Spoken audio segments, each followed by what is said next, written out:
É bom estarmos juntos em mais um sábado para louvarmos e adorarmos o nome de nosso Deus.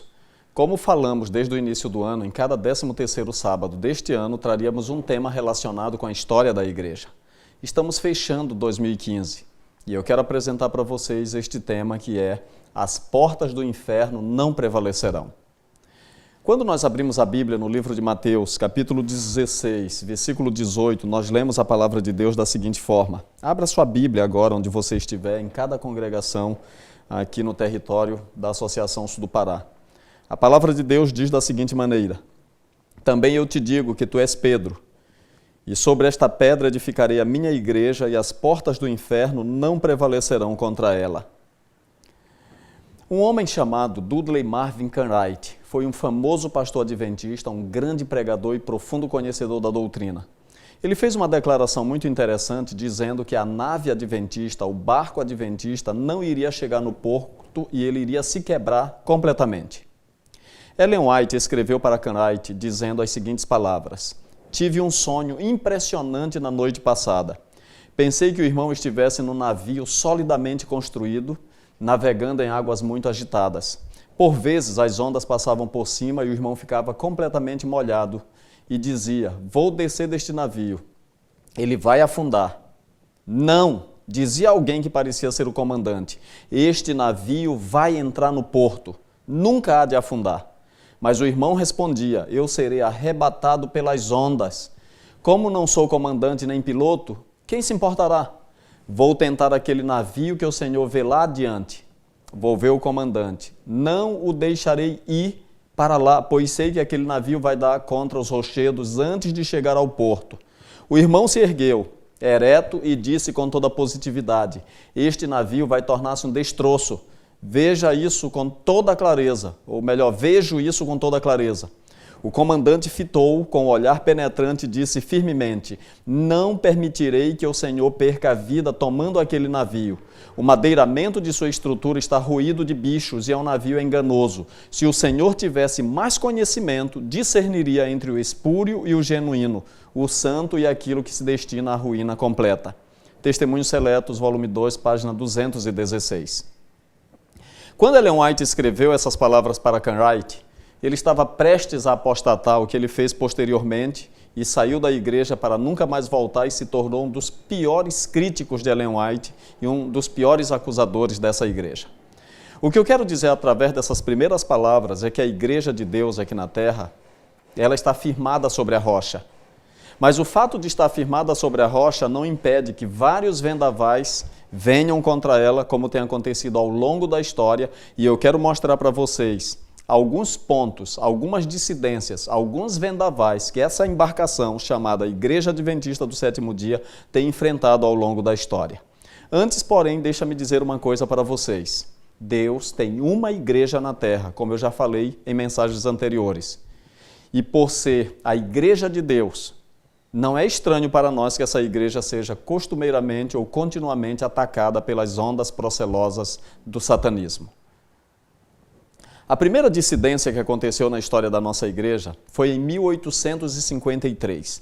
A igreja nem estava organizada direito quando H.S. Case e C.P. Russell começaram a criticar o casal White. Começaram a acusá-los de se apropriar indevidamente de bíblias, de lucros e de outras coisas. As colocações deles acabaram dando em nada, porque o dom de profecia por si mesmo se defende, se autodefende, e a história está aí para comprovar a veracidade do dom de profecia. Acabou que um dos dirigentes desse grupo virou espírita e o outro virou mórmon, e essa acusação não foi para lugar nenhum, porque as portas do inferno não prevalecerão contra a igreja de Deus. O segundo vendaval vem de um grupo chamado Grupo Marion. Os idealizadores desse grupo foram B.F. Snook e W.H. Brinkerhoff. O nome é meio complicado porque é um nome meio alemão. Eles eram presidente e secretário da Associação de Iowa. O que eles fizeram? Esses homens começaram a questionar a organização da igreja, como muitos questionam até hoje. E eles começaram também a questionar a pregação de Apocalipse 14, de 6 e 7, quanto à pregação do Evangelho, as 3 mensagens angélicas como missão da Igreja Adventista. E eles começaram então a pregar o universalismo. O que é o universalismo? É uma tendência teológica que diz que todas as pessoas serão salvas, independentemente da sua situação.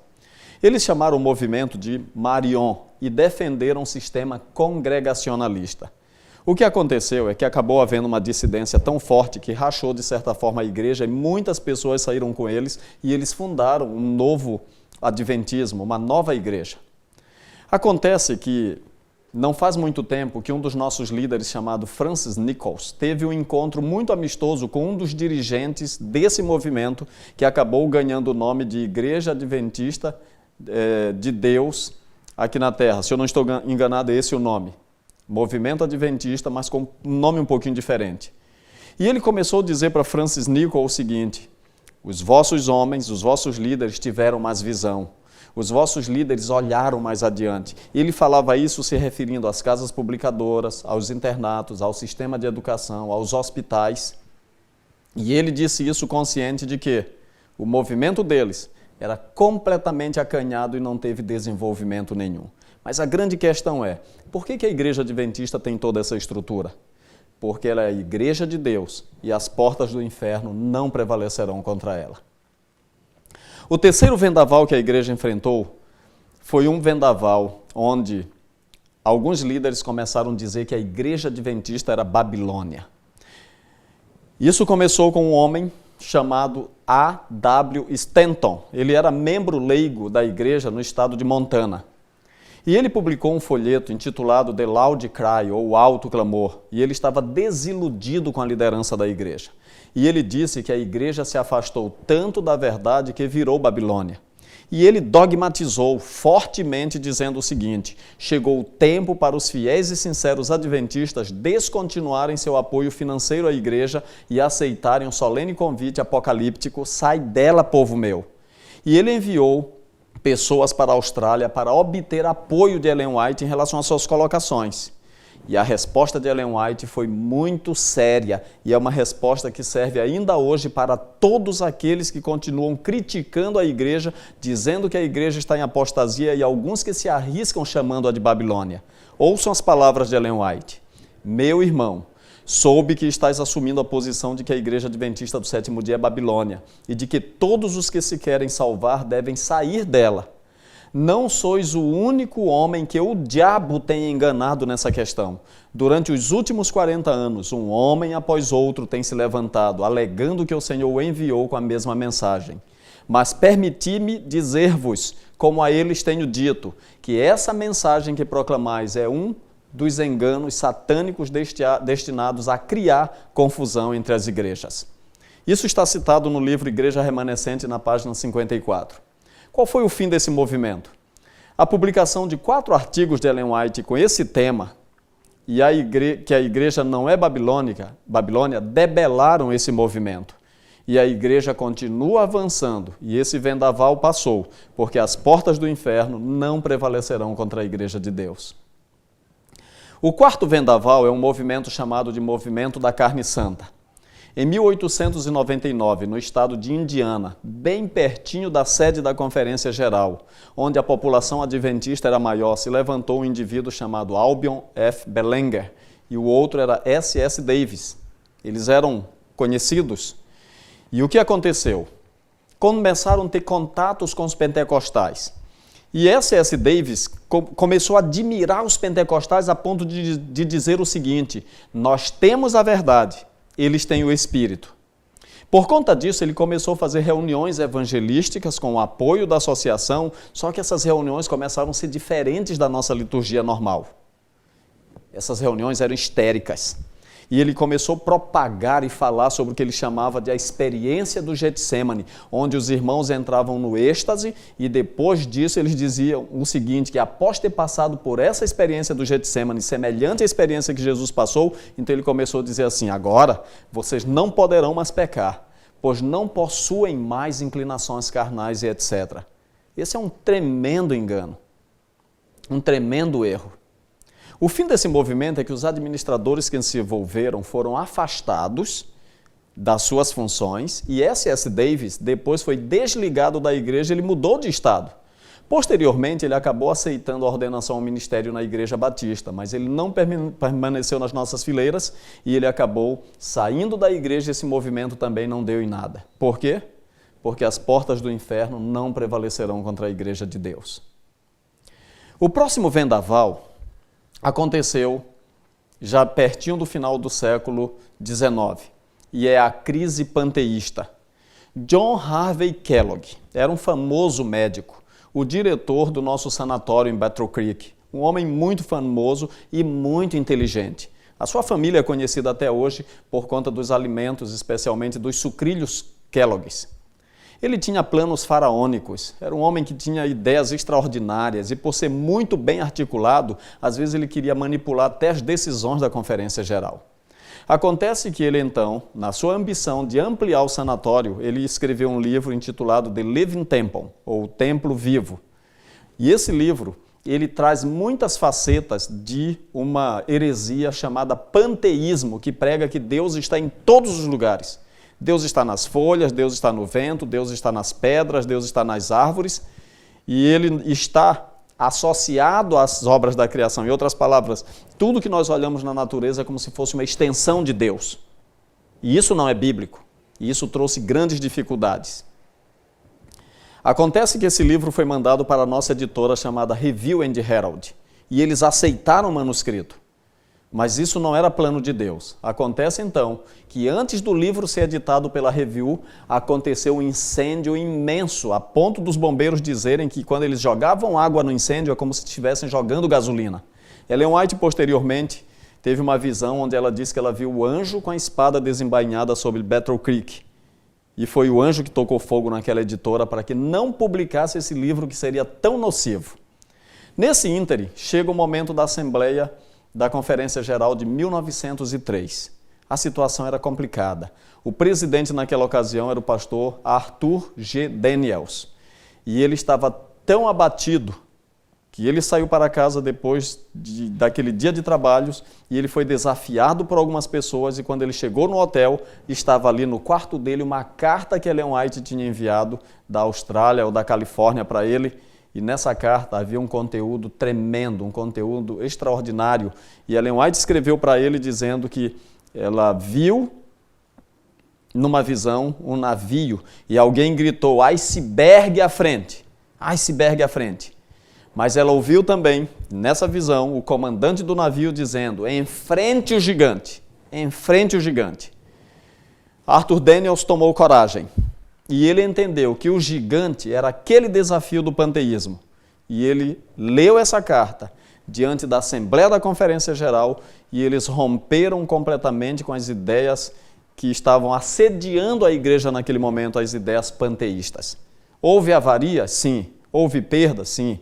Perdemos algumas coisas nessa crise, mas a igreja continuou avançando. O que a igreja conquistou depois não se compara àquilo que perdeu. E por que a igreja continua avançando? Porque no barco que se chama Igreja Adventista, o piloto comandante é o Senhor Jesus Cristo e as portas do inferno não prevalecerão contra essa igreja. Uma outra dissidência que aconteceu é a chamada de movimento Hohenita. Em 1916, Ellen White estava morta. Ela morreu em 1915. E aí surgiu uma jovem chamada Margarita W. Hohen. E essa jovem pretendia ser a continuidade do dom profético. E ela convenceu um homem influente da igreja chamado Dr. B. E. Fulmer de que ela tinha um documento escrito por Ellen White recomendando-a como sua substituta. Mas era um documento falsificado. E ela então conseguiu convencer um indivíduo que teve acesso aos escritos de Ellen White e numa visita, no momento quando faltou luz, quando a luz se apagou, aquele homem colocou aquele papel entre os manuscritos de Ellen White. E um dia, numa visita, ela falou que queria ver aqueles materiais, falando desse manuscrito. E quando William Clarence White verificou de fato ali nos materiais que datavam do ano de 1911, ele percebeu o papel e viu que não era um papel que se encaixava no padrão dos outros. A tinta da datilografia era diferente. Era uma grotesca falsificação. Uma grotesca falsificação de uma mulher querendo pretender ser a substituta de Ellen White com um dom profético. E ela acabou vaticinando que Cristo viria no ano de 1925. E Cristo não veio. Acabou, por fim, que essa mulher tentou assassinar o Dr. Fulmer. E ela foi presa por causa disso. Cumpriu pena em San Quentin. E a partir daí, nunca mais restabeleceu o seu movimento. Foi um negócio vergonhoso. E o que me preocupa é, você pode perceber como a dissidência e essas heresias levam a pessoa para extremos perigosos? Vencemos mais essa crise em 1916, porque as portas do inferno não prevalecerão contra a igreja. Mas a sétima dissidência, o sétimo vendaval, foi o movimento reformista. Em 1915, um jovem chamado Johann Wick recusou-se vacinar, era o tempo da guerra, e ele estava lá na Alemanha, e ele se recusou a se vacinar para participar do combate armado. Nesse ínterim, ele disse que teve uma visão, e que nessa visão ele disse que quando as árvores de frutos de caroço começassem a florescer, começassem a frutificar, o tempo da graça acabaria. E o que ele fez? Escreveu tudo isso no artigo e ele queria que fosse publicado, mas a nossa casa editora na Europa não aceitou e não publicou o seu material. Ele acabou conseguindo dinheiro de alguma forma e publicou por conta própria o seu material e começou a propalar. E o que aconteceu? Chegou a primavera e as pessoas ficaram ali naquele frenesi para saber o que iria acontecer. Na verdade, não aconteceu nada. Mas como esse homem estava envolvido por um certo fanatismo, ele continuou agora atacando a igreja, criticando a igreja, e ele, de certa forma, teve combustível para continuar sendo crítico através das atitudes de um homem chamado Louis Conrad, H.F. Schubert e P. Dringhans. Esses eram os líderes da igreja na Alemanha. O que esses homens fizeram? Agindo por conta própria, à revelia da administração e da liderança da igreja na América, eles enviaram para o governo um documento falando que os adventistas do sétimo dia estavam disponíveis para participar da guerra no conflito armado, portando armas na frente da batalha. Isso deu combustível suficiente para que aquele jovem que eu falei, Johann Wick, continuasse criticando a igreja, falando que a igreja apostatou, e a partir daí foi criado o que é conhecido ainda hoje como movimento de reforma. Mas amigos, olhem para o movimento de reforma e olhem para a igreja adventista do sétimo dia. A tremenda diferença que existe nas estruturas, na missão, no foco e no compromisso com a palavra de Deus. E a igreja venceu, apesar das avarias, mas a grande verdade é que as portas do inferno não prevalecerão contra a igreja. O oitavo vendaval vem de um jovem chamado Robert Brinsmead. Esse jovem provém de um lar de reformistas.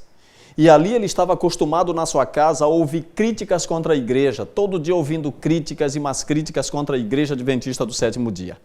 Mas ainda assim eles vieram para a igreja adventista e ele então começou a estudar teologia na nossa escola lá em Avondale, na Austrália.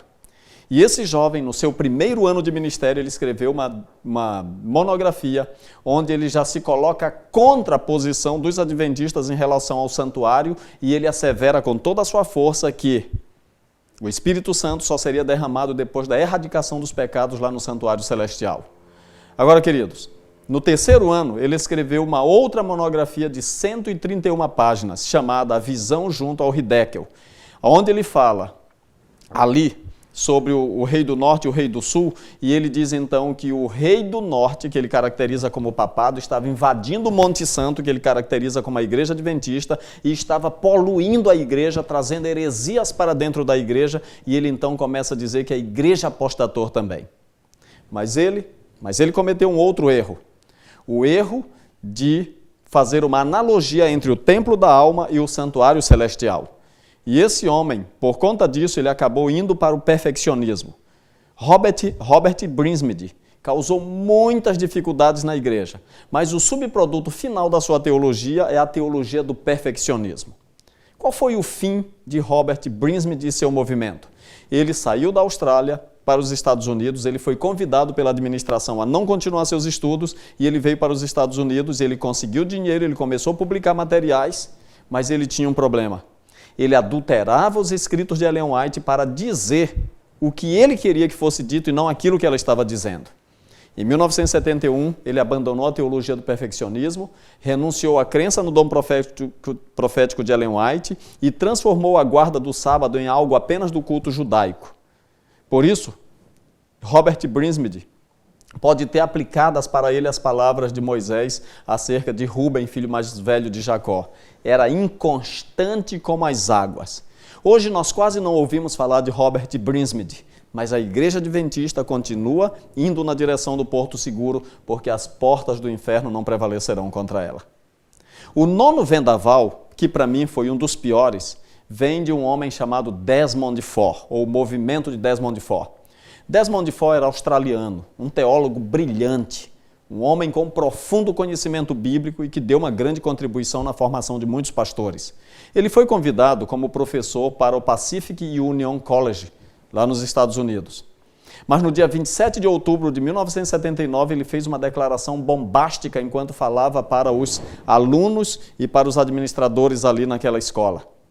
E ele declarou que desde que ele entrou na igreja, há 35 anos no passado, antes daquela declaração, ele tinha dificuldades para entender Hebreus 9:10 relacionado à entrada de Cristo no santuário celestial. Na concepção dele, Cristo entrou no lugar santíssimo, portanto, o juízo investigativo, ou melhor, o ministério de Cristo no lugar santíssimo começava em 31 e não em 1844, como nós declaramos à luz de Daniel 8:14. E foi uma declaração bombástica. Mas a igreja naquele momento deu tempo para ele rever seus apontamentos, rever suas ideias, o mandaram para Washington, onde ele teve todo o apoio da igreja, deram uma secretária e ele teve tempo de 6 meses para escrever suas ideias. E ele teve muitos desafios. E ele escreveu. E nós podemos sintetizar os problemas de Desmond Ford da seguinte forma. Primeiro problema. Ele não cria mais no princípio de ano de interpretação profético. Segundo, Daniel 8,14, ele diz que não são os pecados dos santos que contaminam o santuário celestial. Em outras palavras, ele estava dizendo o seguinte: se não há pecado dos santos no céu, qual é a necessidade de um juiz investigativo? Na verdade, eu estou sintetizando uma gama de erros que vem com essa declaração, porque na concepção dele, quem está salvo não precisa passar por juízo, e ele ataca frontalmente um dos pontos que é central na nossa teologia, que é o juízo investigativo. Em Daniel 8,14, ele diz que o termo que aparece ali não é a palavra purificar. Até 2.300 tardes e manhãs e o santuário será purificado. Ele diz, não é purificar, é vindicar. Ou seja, para que purificar um santuário que não está purificado? Em outras palavras, 1844 não tem significado nenhum na concepção de Desmond Ford como data de início para um juízo investigativo. Porque o próprio juízo investigativo ele nega, porque aquele que está salvo em Jesus, ele diz, não precisa entrar em juízo porque passou da morte para a vida. É claro que isso não ficou dessa forma. Houve um encontro num lugar chamado Glacierville, num rancho naquele lugar, no Colorado, com 114 teólogos, administradores e líderes da nossa igreja. Ele foi muito bem tratado, houve um clima assim de muita cortesia, mas ele não voltou atrás. Ele rejeitou a fé adventista e ele acabou tendo a sua credencial suspensa e abandonou, de certa forma, a igreja. Desmond Ford abalou muito a doutrina do santuário. Mas a pergunta é, isso nos fez mudar a fé? Pelo contrário. A partir dessa dissidência, a igreja estudou mais ainda a doutrina do santuário. E nós temos hoje uma fundamentação muito mais forte, com respostas bem fortes para todos os críticos a respeito disso. Mas uma coisa que nos preocupa é o que Ellen White diz, que nos últimos dias surgiriam pessoas que negariam a existência de um santuário celestial. O último vendaval vem através de um homem chamado Walter Rea. Ele era pastor da cidade de Long Beach, na Califórnia, e ele tinha 36 anos de ministério. Ele então começou a acusar Ellen White de plágio, ou seja, do uso indevido de outras fontes sem lhes conceder o crédito autoral. Mas esse homem não estava inventando nada novo, ele estava trilhando pelo caminho de Wright, que em 1887 já disse que Ellen White plagiava escritos de outros e não lhes dava o crédito. Kellogg fez a mesma abordagem em 1907 e Bellenger nos anos 30. E a acusação de Walter Rea provém exatamente do fato dele não ter uma compreensão correta do que é revelação e inspiração. Porque quando nós estudamos na Bíblia sobre revelação e inspiração, nós entendemos duas coisas. Há revelações e visões diretas, como é o caso do livro de Apocalipse.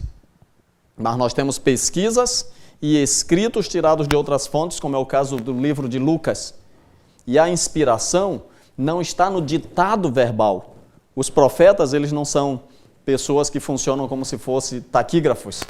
Deus inspira o pensamento, Deus inspira a pessoa e não as palavras.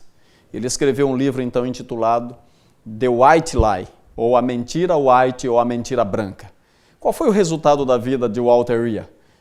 A igreja contratou um advogado para defendê-la nessas acusações. E uma coisa muito curiosa, esse advogado leu os materiais de Ellen White, acabou se tornando adventista porque ele percebeu pelos escritos que aquilo não era coisa de uma pessoa comum, só poderia ter sido dada por inspiração divina. Walter Rea ficou no esquecimento. As suas alegações não tiveram repercussões e não causaram nenhum prejuízo para a igreja, a não ser um pouco de barulho. Por quê? Porque a igreja de Deus está dirigida por Deus e as portas do inferno não prevalecerão contra ela. Amigos, as crises hoje são simultâneas em função da internet. Então as crises acontecem ao mesmo tempo em todos os lugares do mundo e elas chegam rápido até nós. E a onda do momento, aqui no nosso território, em outros lugares do mundo, são as pessoas estarem frenéticas pelo sensacionalismo escatológico. Existe agora um pastor adventista aposentado chamado Samuel Ramos falando muitas coisas que são indevidas. Há um frenesi em torno da teoria dos 7 reis. Há muitas pessoas que se levantam dizendo assim, o Espírito Santo não existe. Há outros que se levantam e dizem assim, não devemos mais devolver dízimos, não confiamos na igreja, nem na administração, a igreja apostatou. Deixa eu dizer uma coisa para vocês. Existe apostasia na igreja? Sim, existe. Então eu quero que vocês memorizem uma coisa importante. A igreja tem apostasia. A igreja não está em apostasia. Você não pode impedir que eu apostate, eu não posso impedir que você apostate. Mas o fato de eu apostatar, de você apostatar, não significa que a igreja está em apostasia. Queridos, eu quero concluir relembrando as sábias palavras de Salomão. E essas palavras devem ser levadas em conta. E elas dizem o seguinte, o que foi é o que há de ser. E o que se fez, isso se tornará a fazer. Nada há pois novo debaixo do sol. Eclesiastes 1:9. Você percebe? Tem muita gente que se levanta hoje falando absurdos contra a igreja e trazendo assuntos como se ele tivesse recebido uma luz especial. Não. A igreja tem singrado por águas turbulentas desde o seu início. E eu tenho certeza que vai ser assim até o final. Mas nós precisamos ter convicção de uma coisa. E essa coisa está em Mateus 7, 24 e 25.